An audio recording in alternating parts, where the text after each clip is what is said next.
c'est quoi vos plus grands rêves?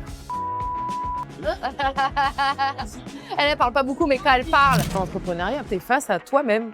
Le matin, moi, je me lève, je dépose mes gosses à l'école, je rentre chez moi, je me mets en pyjama et je suis chez moi. T'imagines, en plein hiver, il fait froid, t'as envie de retourner sous ta couette.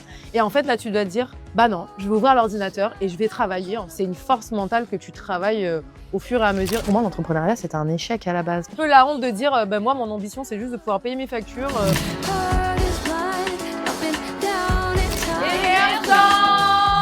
Bienvenue dans Émergence, le podcast qui met en lumière des femmes qui osent et qui écrivent leur propre histoire.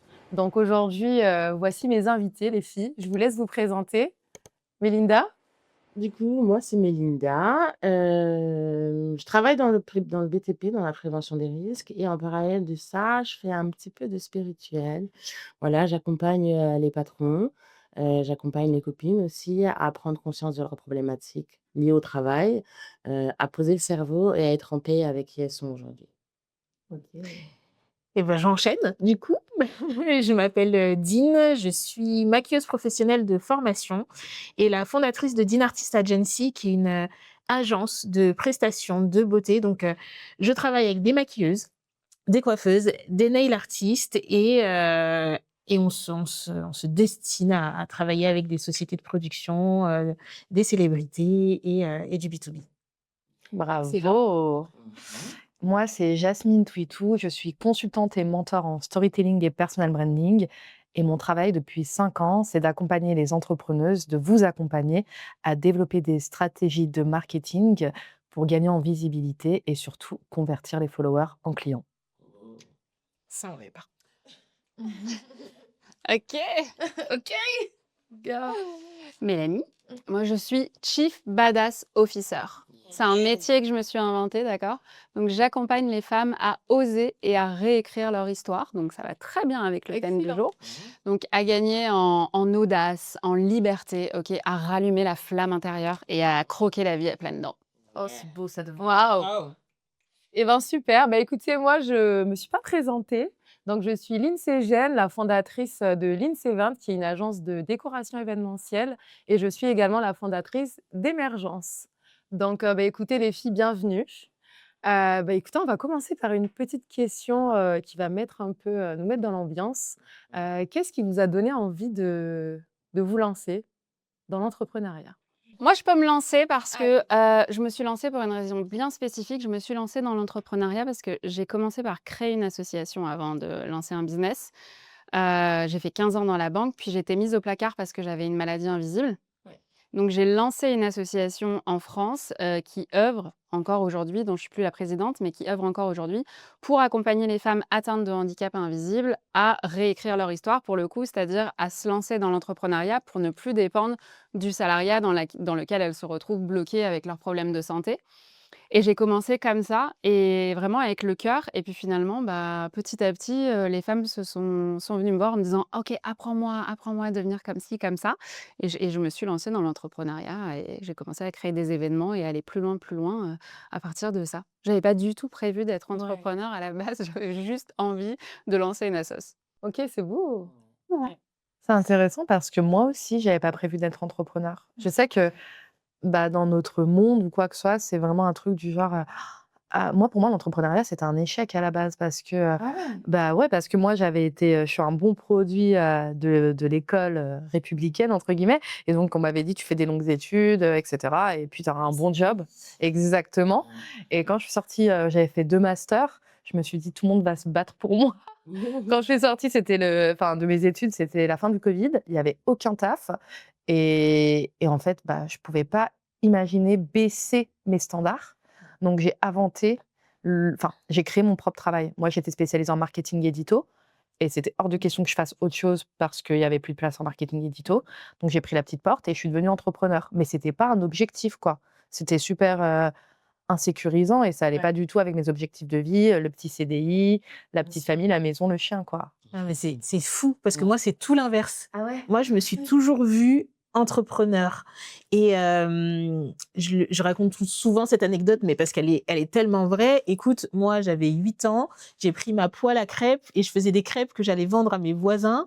Et puis ensuite, en grandissant, j'ai fait des bijoux en perles de Swarovski et je traînais ma mère sur les marchés. Je calculais mon coût de revient et combien ça va me coûter. Ah si, et j'avais 10 ans. Donc, tu vois, c'est vraiment ancré. Ah ouais. Par contre, il y a énormément de notions que j'apprends aujourd'hui, maintenant que je le suis vraiment, que j'avais pas à l'époque. L'entrepreneuriat, c'est pas si facile que ça. Il suffit pas forcément d'aller frapper chez les voisins pour vendre des crêpes. Mais, tu vois, quand j'ai été salariée, parce que j'ai été salariée et je pense que ça a été hyper formateur pour moi de passer par là, mais je me suis dit, mais qu'est-ce que je fais là, quoi? Vraiment, tu vois, je sentais que je le fais, c'est vrai. Et si je devais être salariée à nouveau, je pense que ce serait aussi bénéfique parce que c'est très formateur aussi dans la vie, etc., d'apprendre à travailler en équipe et que je pense que maintenant que je suis entrepreneur, je vois le salariat et les salariés d'une autre façon et donc je l'envisagerais d'une autre façon. Donc ce serait très formateur. Par contre, je le resterai pas toute ma vie et je pense que je pense que l'entrepreneuriat, ça m'appelle et ça m'appellera toujours. Ça m'appelle depuis que je suis petite et ça m'appellera jusqu'à la fin. Donc ouais, c'est ça. Ok. Et moi, du coup, alors, le cheminement, il est particulier parce que moi, j'ai grandi avec cette phrase ton premier mari sera ton travail. Donc, ouais, ça, c'est le concept, en tout cas, des femmes africaines, c'est tant que tu n'as pas de travail, tu peux rien faire dans ta vie. Et du coup, j'ai travaillé, travaillé, travaillé, j'ai eu des diplômes et je suis arrivée au plus haut poste que je pouvais avoir avec mon diplôme. Ouais. Voilà, donc j'étais directrice, 400 salariés, des assistants, 2 adjoints, en place, quoi, tu vois, en place, très bien. En parallèle de ça, pendant que j'étais directrice, j'avais plein de sous-traitants de mes entreprises parce que je travaille dans le BTP. «Ah mais c'est bien ta façon de parler, j'aime bien comment tu formes, tu veux pas me former?» Et ça leur plaisait pas de payer à l'entreprise. Du coup, monte ta boîte, Mélinda. Donc du coup, OK, voilà comment j'ai commencé à monter ma boîte de conseil et d'accompagnement des entreprises en prévention des risques. Donc je l'ai fait, j'ai basculé, il y a eu un licenciement économique, donc voilà, très particulier et j'ai continué ma boîte pendant 3 ans. Et oui, je vous l'ai pas dit, mais j'ai bougé un peu partout en France. Ce qui fait que j'avais des clients, dans le Pas-de-Calais, à Paris, à Bordeaux, à Toulouse et c'était contraignant de devoir ajouter 20 parce que je dois aller à Valenciennes, tu vois? Rajouter 30 parce que je dois aller à Nîmes, 40 parce que je dois aller en Bretagne. Donc en fait, ça collait pas entre mes valeurs, aller dans le bien-être et en même temps rajouter des prix. Pourtant, ces entreprises ont besoin. Oui. Et de là, l'idée a germé. Peut-être que ce serait mieux de monter une association parce que je pourrais les accompagner différemment en ne moyennant pas de coûts. Oui, Voilà, en ne mettant pas de prix, mais en rendant un service. Ouais. Du coup, voilà et donc du coup, j'ai cumulé, la prévention des risques professionnels avec le bien-être au travail et la spiritualité. Ce qui fait qu'aujourd'hui, quand j'arrive en entreprise, je suis capable de dire: «Bon, ton bureau, il est pas bien installé, mets bien ton écran comme ça, assieds-toi bien. Est-ce que, ton patron a mis tel indicateur?» Et en même temps: «Ah, ton patron, il est un peu stressé quand même. Il te parle un peu comme ça, il dit un peu comme ça». Mais peut-être il sait pas communiquer. Ouais. Communique différemment, exprime réellement ton besoin. Qu'est-ce que tu attends de tes salariés? Et qu'est-ce que le salarié aussi attend de son patron? Parce qu'on dit toujours: «Oui, le patron, le patron, le patron», mais OK, mais le salarié, tu fais quoi pour que ton patron soit aussi fier de toi? Une relation, quoi. Voilà, c'est un mariage, en fait. Il y a un mariage, tout le monde a des attentes, Bien a des sûr. besoins Bien sûr. et on doit matcher. Ouais. Et la communication, elle est différente entre un patron qui parle chiffres et un Bien salarié qui parle, méthode de travail. Et donc moi, j'arrive au milieu, à transformer la communication entre les 2. Bon, voilà, le patron, il attend ça de toi. Toi, qu'est-ce que tu attends? Et comment on peut faire pour communiquer, mettre en place des moyens, mettre en place des méthodes? J'ai une question. Oui. Est-ce que ton association te rémunère au même titre que ton entreprise te rémunérait? Non, non. Ça veut dire que tu as diminué ton salaire Ouais. pour pouvoir continuer d'accompagner l'agent? Et Est-ce que c'est pas contre-productif en tant qu'entrepreneur? non, parce que je gagne différemment. OK. Mais pourquoi je peux me permettre? Non. Non, OK. Différemment, on va dire que je gagne différemment, mon assos, c'est par abonnement. Ouais. OK. Mais tu gagnes moins bien ta vie qu'en tant qu'entrepreneur. Salari C'est concurrent. Financièrement parlant. Ouais. Oui, Coupé. je dirais que C'est une problématique aujourd'hui chez les entrepreneurs, tu vois? C'est vrai. je dirais que, financièrement parlant, salairement parlant, si on parle salairement parlant, c'est moins, mais chargement parlant, c'est plus. C'est-à-dire que Elle peut ma plus voiture s'enlever est des choses. payée, ma licence est payée. Mais ça, c'est comme la différence quand tu demandes à ah bah, je trouve ça intéressant parce que quand tu demandes à des entrepreneurs qui sont sous société, ils te disent leur salaire, ils prennent que dalle. Ils disent: ouais, moi je me» la dernière fois, j'entendais une vidéo, un truc qui disait: «Aujourd'hui, en France, je sais pas combien de pourcents de patrons de PME, se payent le SMIC». MDR. Est-ce qu'on peut parler exactement. Est-ce qu'on peut parler de tout ce qu'on fait passer sur la société? C'est ça. Parce que moi, j'ai des copines qui prennent 3-4 salaires, mais elles me disent: Mon coût de vie, enfin, ce que je dépense par mois, c'est plus 6K». Tu vois ce que je veux dire? Mais on sait où les fait passer. Entre les restaurants qui sont payés, entre les clients qui t'invitent au C'est vrai. restaurant, Ouais. entre les charges. Bien sûr. Bah, moi, je suis passée en société et bah oui, tu fais pratiquement tout passer sur ta boîte, quoi. Enfin, grosse crainte à chaque fois. Ah ouais? Ah ouais, oui, je sais. Attends, mais elle a peur pour sa boîte. T'as peur pour ta boîte? Ah oui, non, oui, elle a peur pour c'est sa un autre débat. C'est un autre débat. Ouais. C'est un autre. Ouais, ouais. Depuis tout à l'heure, j'avance. Si, c'est non, Il non, suffit d'avoir c'est un autre. comptable. Ah, il est excellent, mon Et comptable. ben voilà. Non, non, il est incroyable. Mais c'est lui qui me dit. décembre, il faut dépenser un max pour pas payer l'impôt. Ah, il me dit, moi j'ai un excellent comptable que j'écoute pas. Revenons à la base. S'il est là, dis-lui en face que tu l'écoutes pas. Voilà. Genre, non, je suis quelqu'un je prends des risques Ouais. très calculés. Donc du coup, je calcule, tu vois. Ouais. T'as manqué? Mais non, pas du tout. Ok. Non, mais non, en fait. C'est ça. Non, mais non. En plus, quoi, tu vois. Non. Mais pas du tout. Mais je pense que je gère. Mais après, je connais ma boîte et je connais ce dont elle a besoin aussi. Et donc, je connais les ressources dont j'ai besoin pour la faire tourner. Et c'est plus pour ça que je fais attention à ce que moi, je dépense. Quand je dépense pour l'entreprise, je fais attention parce que je sais ce que ma boîte a besoin pour fonctionner. Si on voit le fonds de roulement, etc. Donc, effectivement, pour parler finance, je fais vraiment très attention. Mais c'est parce que je sais que dans mon business model, j'ai toujours besoin d'avoir du... C'est parce que tu as une bonne éducation financière, non? Je m'éduque financièrement et je pense que j'ai toujours eu des personnes responsables autour de moi à ce niveau-là. Ouais. Mais effectivement, tu me verras pas aller dépenser, claquer en me disant « Oh, ça passe sur ma boîte ». Moi, j'ai été la fille pas du tout éduquée financièrement, qui claquait tout. Et en fait, je me suis totalement construite et grâce à l'entrepreneuriat, parce qu'aujourd'hui, c'est aussi pour ma vie personnelle. Mais j'ai appris à tenir des comptes, à calculer qu'est-ce que j'ai dépensé en perso, qu'est-ce que j'ai dépensé en pro. Enfin, ça, je faisais pas avant. Et même lorsque je me suis lancée, parce que lorsqu'on se lance en tant qu'auto-entrepreneur, bon, on n'a pas d'obligation comptable. Et en fait, je me rappelle, ça faisait peut-être 2 ans que j'avais ma boîte, mais je vous jure, mon mari il me disait: «Tu as fait combien de chiffre d'affaires le mois dernier?» Mais je sais pas.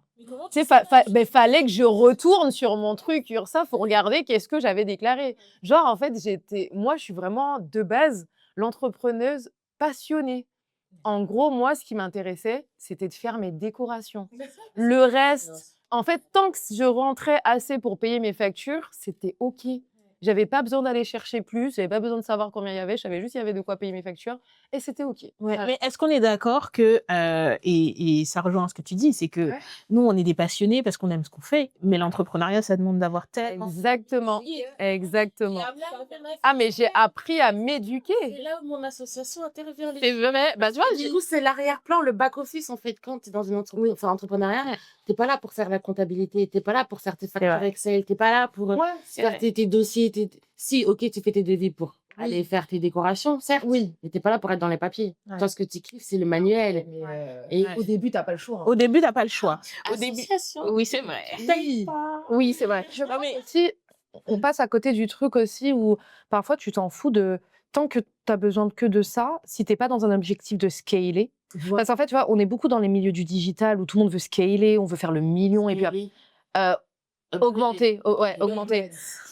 Vite. En fait, le scaler dans le digital, on va dire, bah, tu vois, par exemple, si je fais du coaching one-one, ça va être compliqué de scaler. Donc, si je veux scaler, faire donc double chiffre d'affaires ou triple chiffre d'affaires en gardant le même temps de travail, donc de plus vendre mon temps, ce que je vais faire, c'est créer un coaching de groupe ou créer une formation. Bref, c'est tout un monde. Et en fait, j'ai l'impression qu'il y a peu d'entrepreneurs aujourd'hui qui disent, bah non, mais moi, j'ai pas besoin de plus. Je veux gagner mon petit 3. Voilà. Non, tu vois, c'est un peu la honte de dire, moi, mon ambition, c'est juste de pouvoir payer mes factures. Et moi, c'est OK. Tu vois? Ah ouais, mais ça a totalement changé. Tu vois, maintenant, je vise des chiffres d'affaires. Je vois, enfin, j'ai envie d'augmenter chaque année. J'ai de nouveaux objectifs. Je vise toujours plus haut. Mais allez, mes 3 premières années. Ouais, par contre, ouais. Je vise toujours le palier supérieur et puis j'atteins le palier supérieur. J'ai ce truc, tu sais, il y avait une année, j'avais envie de réaliser un certain chiffre d'affaires. Pour moi, c'était le goal ultime. Je l'atteins, plus de 4 000 € au-dessus de ce que je voulais et j'étais en mode, «Ouais, mais bon, il y en a d'autres, ils font 2 fois plus» et en fait, c'est tous les gens autour de moi qui m'ont dit: «Mais meuf, en fait, tu fêtes même pas ça». Genre en mode, genre pour toi, c'est rien. En fait, tu te rends compte qu'il y a plein de gens qui font pas ce chiffre-là Ils peuvent même pas. et qui peuvent pas. Mais en fait, une fois que tu atteins ce palier, tu es en mode, «Ouais, mais bon, il y a plus gros que moi et puis, ben, faut peut-être viser le double» et en fait, je me dis: «Je pense que je vais arriver à un demi-million», que je vais me dire: «Ouais, mais il y a des gens qui font le million, quoi, en fait». Mais c'est pour ça qu'il faut apprendre à célébrer ses victoires, je pense. Oui, Il faut qu'on apprenne à célébrer nos victoires, parce que c'est vrai qu'en fait, je pense que quand on crée une entreprise, une asso ou autre, l'entrepreneuriat, on va pas se mentir, c'est dur. Oui. Il y a pas un jour où c'est pas facile. Bien sûr. Et en fait, si on se pose pas pour célébrer les bons moments, ben en fait, on savoure même pas le parcours. On est en mode, Mais voilà, c'est ça. dur, c'est que Et on n'est pas oublié d'où on vient, en fait, du départ. C'est ça. Mais en fait, je pense que c'est pas que dans l'entrepreneuriat. Moi, je vais un petit peu. Bah ouais, moi, par exemple, au début, quand j'ai commencé à faire du sport et tout, je me suis dit, je veux perdre quelques kilos. J'en ai perdu 18. Ouais. J'ai toujours pas fini parce que pour moi, voilà. Mais ça veut dire que quand on me dit, mais attends, t'en as perdu 18, je suis en mode, vas-y, c'est rien. tu vois pas. Parce que je vois où je veux être C'est et pas où je suis, tu Ouais, vois. Enfin, d'où je venais. T'en penses quoi, toi? Mais non, mais j'ai appris. Mais déjà, je me demande, est-ce que vous pensez que c'est un truc, genre un peu, typiquement féminin? Non. Ah non, mais pas de non, mais sont malades, les hommes. Non, Non, mais typiquement féminin, quoi, de pas célébrer. ouais, de minimiser ses victoires parce que j'ai l'impression que les hommes, ils sont en mode, enfin, ils ont des objectifs de bah, bien sûr, ils sont très ambitieux, comme les femmes aussi peuvent l'être, hein, mais les hommes ont tendance à se fixer des objectifs. Mais en gros, c'est en mode, bah, ouais, moi, j'ai fait ça, tu vois? Alors que les femmes, c'est en mode, ouais, j'ai fait ça, mais en fait, on m'a aidée, mais en fait, Ils sont toujours chanceuses. ouais, c'est ça. Et ça veut pas dire d'être capable de faire alors qu'on mérite. J'ai vu une capture d'écran. Bah, après, vous allez dire, ouais, Jasmine, c'est la féministe chiante et tout. Et puis, il y aura Dean qui dira couper aussi. Mais j'ai vu une capture d'écran hier qui disait, en anglais, donc ça disait, une femme, elle va dire, alors moi, je vais lancer une petite entreprise de pâtisserie. Et un homme, il va dire, alors moi, je suis CEO d'une énorme boîte qui prépare des Tellement gâteaux. ça. Tu vois, c'est tellement mon mari, quand il passait son truc pour avoir la certif de formateur, il me dit, alors moi, je suis formateur en réseaux sociaux. Je lui dis, bah, comment mais à quelle heure, en fait? Mais lui, il était déjà là-bas. C'est- Et c'est comme ça qu'il va y être. Ah, mais bien sûr, c'est ça le pire. Il faut viser loin. J'ai Ouais. accepté de viser loin. Ouais, mais moi, j'ai l'impression qu'il y a toujours ce truc, tu vois, de moi, je vais viser très haut, mais tu sais, j'y vais en mode. Et puis même quand j'y arrive, je suis en mode, ouais, mais c'est sûr, c'est moi qui ai fait ça. Genre. La question, c'est pourquoi on se pose toujours ces questions-là? Pourquoi on n'y va pas tout simplement en disant, bah, en fait, j'y vais et alors? Ah, moi, je me justifie pas de vouloir y aller. Hein. Ouais, bah voilà. Toi, c'est ça. On a la bad girl ici. Voilà. Qui peut me dire quoi? Ouais, bah ouais. Qui peut me dire quoi? Pourquoi? Déjà, tu vas te positionner comment pour me dire quoi? T'étais là quand je galérais? Ouais, c'est ça. Non, t'as Ouais. vu tout ce que j'ai réfléchi, toutes les nuits de sommeil? Enfin, Ouais. non. Mais on te dira que t'avais de la chance. T'as eu de la chance. Ah oui, bah on en parlait. Ah ouais, T'as de la chance. On se racontait, donc l'autre soir, on était au téléphone et en fait, on se racontait nos journées, nos galères. Et en fait, je lui dis, tu vois là, le Reels que j'ai sorti, il y a des gens qui me disent, «Oh, mais c'est génial, tu as ouvert une nouvelle branche et tout, tu as de la chance». Mais, mais des fois, je lui dis, mais t'as pas vu tout ce que j'ai enchaîné en fait. Les mois où j'ai pas dormi, les soirs où j'ai pleuré, les soirs où j'ai dit à mon mari, mais tu sais quoi, je vais aller sur le site, je vais tout fermer, je veux plus faire ce truc. Parce qu'en mode, il y a des moments où tu te dis, mais vas-y, demain, j'arrête tout en fait. Mais les gens, ils vont jamais le voir. Mais quand ils me disent ça, c'est des gens qui... Ils voient que la success story. Moi, tu vois, je suis pas d'accord, mais c'est parce que Ouais. je suis pas d'accord et je pense qu'autour de moi, je suis la seule aussi dans le monde de l'entrepreneuriat à beaucoup en parler. Je pense que c'est parce que les gens. Après, vous pouvez ne pas être d'accord avec moi, bien sûr. Vas-y. Enfin, C'est ça. en fait, pour moi, même si j'ai beaucoup travaillé, j'ai eu une partie de chance. Parce qu'il y a des gens qui travaillent et qui ne seront jamais où je suis. Et c'est pour ça que j'aime bien distinguer. C'est pas le travail qui fait la réussite. Parce qu'il y a des gens qui travaillent comme des malades mentaux et qui ne réussiront jamais. Et donc, je pense que effectivement, dans la réussite, il y a quand même une partie de chance. Mais que la chance aussi, ça se provoque, bien sûr. Ouais. Mais que il y a une rencontre, un moment, peut-être le fait qu'on se soit rencontrés, le fait que toi et moi, on se soit rencontrés, peut-être que demain, ça va créer un truc de fou. Ça veut pas dire qu'on n'a pas travaillé. C'est-à-dire qu'il y a toujours une variable qui est incontrôlable. Là, ce qu'on ne dit pas, c'est pas que la chance n'existe pas. Bien sûr que ça existe et bien sûr que ça joue. Mais quand quelqu'un te dit que tu as de la chance, Oui. non. Tu dis, mais en fait, Oui, parce que Tu n'as pas de la chance. t'as pas la Il y a de la style, en chance. fait. Mais Oui. il y a un travail, il y a... C'est une expression,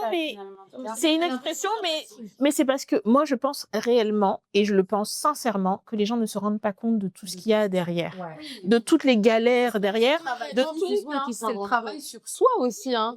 Parce que d'arriver là où on veut aller, c'est OK du travail physique, manuel, mais c'est aussi du travail sur soi-même, hein. Enfin, tu deviens pas l'entrepreneur que tu veux devenir, tu scales pas si tu ne fais pas ce travail dans ta tête pour te légitimer, pour dire c'est OK, j'y vais, qu'on soit d'accord ou pas d'accord, je suis capable en fait. Et ce truc de réussir à se dire je suis capable, C'est parce qu'on atteint la validation des C'est- On a réellement besoin de cette validation.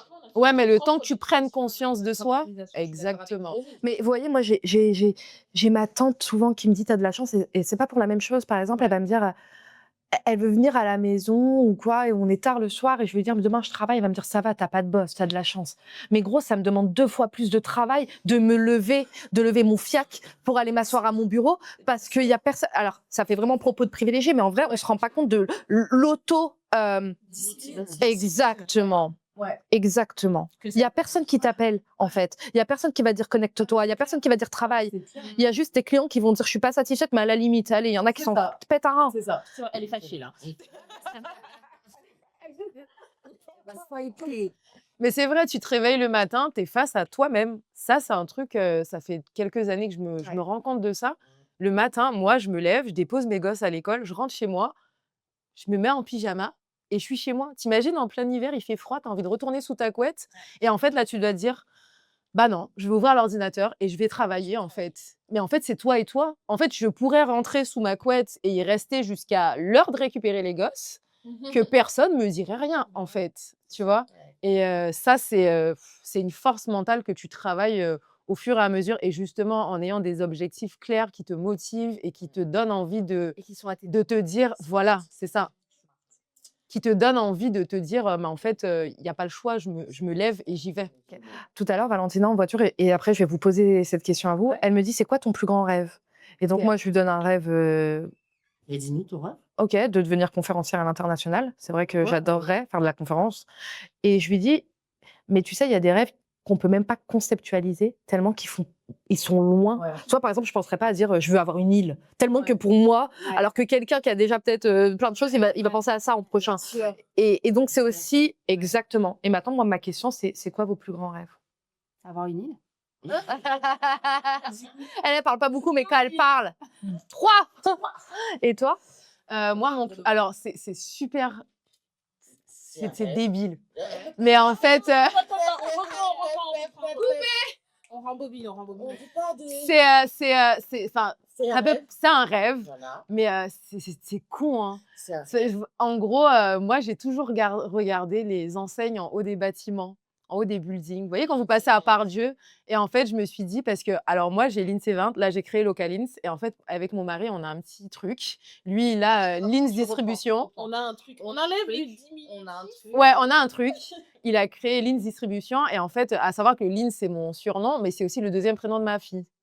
Et en fait, on veut faire une sorte de holding. Et en fait, à chaque fois, on se dit, putain, un jour, ça serait écrit en haut d'un building Lins, en fait, parce qu'on aura plusieurs branches de plein de business, en fait.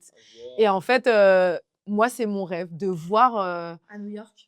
mais même en France, tu vois, même en France. Moi, je vise juste qu'on passe dans la rue et que tu vois, au lieu que ça soit écrit, je sais pas moi, les gros trucs, mais en lumineux, en gros, voilà, tu vois.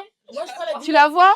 Eh ben, c'est génial. Mais moi, c'est ça. Moi, quand j'ai créé mon business, je voulais un business familial. Moi, demain, je me vois, déjà mes filles, elles me disent, ah, mais on veut venir décorer avec toi. Moi, demain, je me vois passer la main à mes filles, que demain, enfin, que je sois l'arrière-arrière-grand-mère qui a fondé Lins, tu vois. Qu'on parle comme ça de moi, que mes arrière-arrière-petits-enfants parlent comme ça de moi, que ce soit une grosse... Ouais, de fou. Moi, je vois le truc, genre dans... Ouais, ça brille. Je vois les yeux briller, donc j'imagine Ouais. que c'est ni con, ni débile. Oui. C'est vrai. Oui, Oui. ben ouais. Nous, on Ouais. y croit, tu vois. Vous y croyez? Ben, On y let's croit. go! Maintenant, attends, d'y va On y croit. réellement. Oui, Mais il faut pas t'excuser Ouais. d'y croire. ouais, Crois. Ouais. j'y crois, en fait. En fait. Et on Parce qu'ici, on est là pour oser. J'annonce officiellement. Je vous annonce. Je vous annonce qu'un jour, vous verrez Linz en haut d'un building. Alors, et toi, Denis? Alors moi, qu'est-ce que je... Ouh là là. Moi, j'ai des rêves plein la tête. Hein. Donc, Ok. euh, Ok. Tu vas verser une petite larme, là. mais même pas. Je suis On va faire attention. Ouais, on va pas gâcher. Mec. Écoute, moi, j'ai des rêves plein la tête, mais j'ai des rêves qui se transforment en objectifs maintenant. Ok. Donc, Cool, ouais, parce que c'est resté des rêves très longtemps et maintenant, on a envie de les concrétiser. Alors, sur un futur très lointain, j'aimerais effectivement avoir des bureaux dans différentes villes du monde. Donc ça, c'est... Voilà. Et effectivement, moi aussi, quand je regarde des immenses affiches, tu sais, je me baladais sur un immense boulevard très célèbre et je voyais une affiche énorme d'une pub d'une marque de sport dont je ne citerai pas le nom, mais on voit tous la virgule. Et je me suis dit, mais en fait, il y aura mon nom là-dessus. Tu vois, donc il y a vraiment ça. Mais si tu regardes, c'est possible. En fait, moi, je prends toujours pour exemple Kelly Massol. En fait, je me dis, c'est une meuf lambda comme nous, qui est née, qui est autour de nous. Et en fait, quand tu regardes ses affiches aujourd'hui, tu dis, mais waouh, en fait, Elle vient de loin. ah, mais c'est ça. Et Donc, Il y a plein d'entrepreneurs, je dis entrepreneurs, hommes, femmes, qui partent de rien et qui y arrivent. Donc, si eux, ils sont arrivés, pourquoi pas, en fait? Et j'ai pas envie de m'interdire de rêver d'y arriver. Donc, moi, mon objectif, c'est d'être présente dans différentes villes du monde. Sachant que je les ai définies, les villes. Soyons clairs.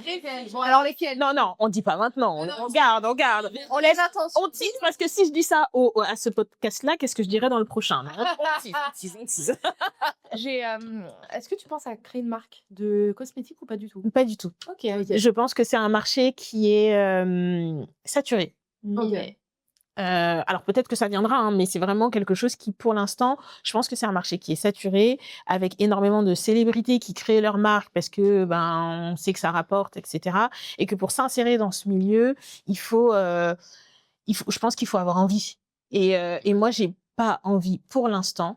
Mais ce que je sais, c'est que je créerai d'autres business. Lesquels, je ne sais pas, je suis en recherche. Tu vois, mais- De fou, parce que quand elle a dit ça, j'ai eu la vision. Je vous jure, j'ai eu la vision d'une vidéo dans genre 15 ans où on lui remonte ça et on lui dit aujourd'hui que vous avez la marque la plus connue au monde. Enfin, tu sais, un truc de fou malade.